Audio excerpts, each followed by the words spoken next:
दिल्ली के रहने वाले मोहित पॉल को परमेश्वर ने एक अच्छी आवाज का मालिक बनाया। मेरे डैडी बहुत शराब पिया करते थे और चेन स्मोकर भी थे। हम लोगों का ज़िंदगी कभी ऐसी नहीं रही। चर्च जाना हुआ मगर उसके बाद भी हम अपनी संसारिक ज़िंदगी के अंदर जी रहे थे और इसी तरीके से हम अपनी लाइफ को चला रहे थे।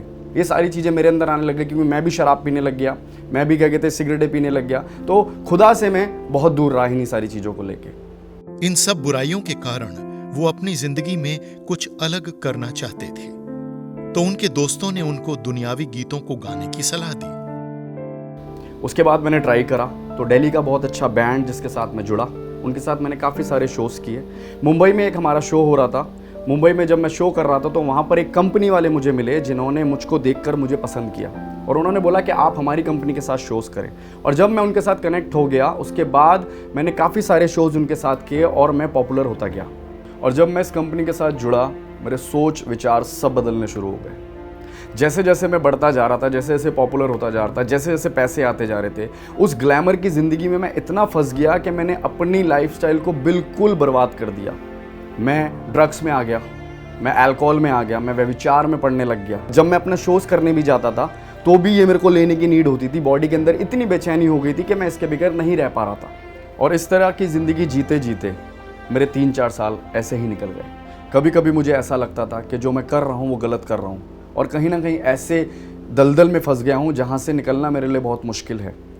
मगर जब मैं ग्लैमर को और पैसों को देखता था तो मैं डिसीज़न नहीं ले पा रहा था कि मैं क्या करूँ क्या ना करूँ। लेकिन मोहित ने अपने माता पिता को ये एहसास नहीं होने दिया कि वो बुरी लतों के साथ जुड़े हुए हैं।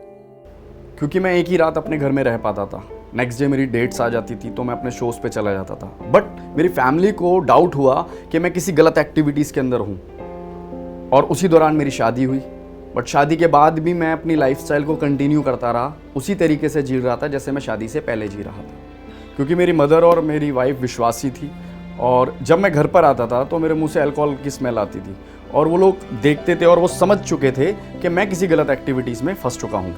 और ऐसे ही कुछ दिनों के बाद मुझे न्यूज़ मिली कि मेरी वाइफ प्रेग्नेंट है और मैं पिता बनने जा रहा हूँ। और ये सोच के मुझे एहसास हुआ, कहते हैं ना, एक जिम्मेवारियाँ आने लग गई मेरे ऊपर। तो मुझे एहसास होने लगा कि जो मैं कर रहा हूँ क्या सही कर रहा हूँ। ये सब सोचते हुए अचानक उन्होंने प्रभु यीशु मसीह से दुआ की। प्रभु यीशु मसीह, पापा मुझे बचा लो, जो मैं कर रहा हूँ शायद ये गलत है।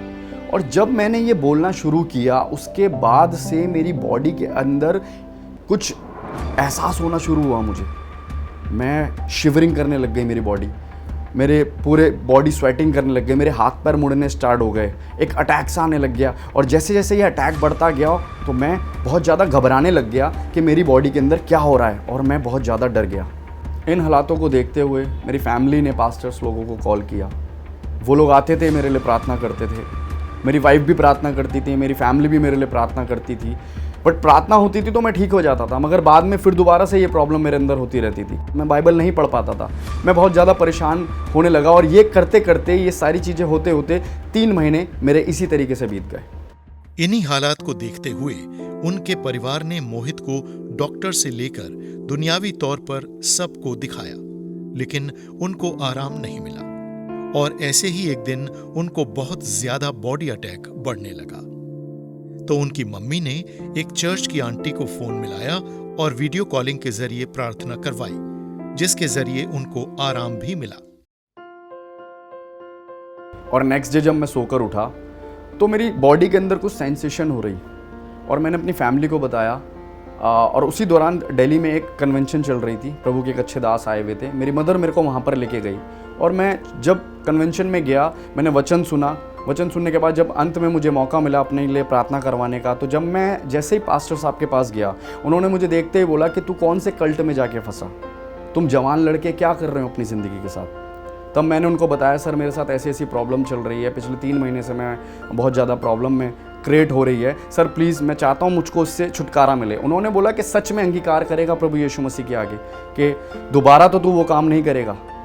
मैंने उनको बोला, सर मैं अंगीकार करता हूँ, मैं अपने गुनाह पाप की क्षमा मांगता हूँ और मैं दोबारा वो कभी काम नहीं करूँगा। जब उन्होंने मेरे लिए प्रार्थना करी तब मैं अपने शरीर पर हल्कापन महसूस करने लगा।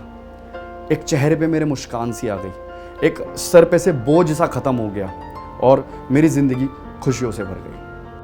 परमेश्वर दया और माफ करने वाला परमेश्वर है। उसने अपनी दया और अनुग्रह से मोहित की जिंदगी को बदल दिया। अब वो अपना अधिकतर समय प्रार्थना करने और बाइबल पढ़ने में देने लगे। रोमियो 6:19। मैं तुम्हारी शारीरिक दुर्बलताओं के कारण मनुष्यों की रीति पर कहता हूँ, जैसा तुमने अपने अंगों को कुकर्म के लिए अशुद्धता और कुकर्म के दास करके सौंपा था, वैसे ही सब अपने अंगों को पवित्रता के लिए धर्म के दास करके सौंप दो।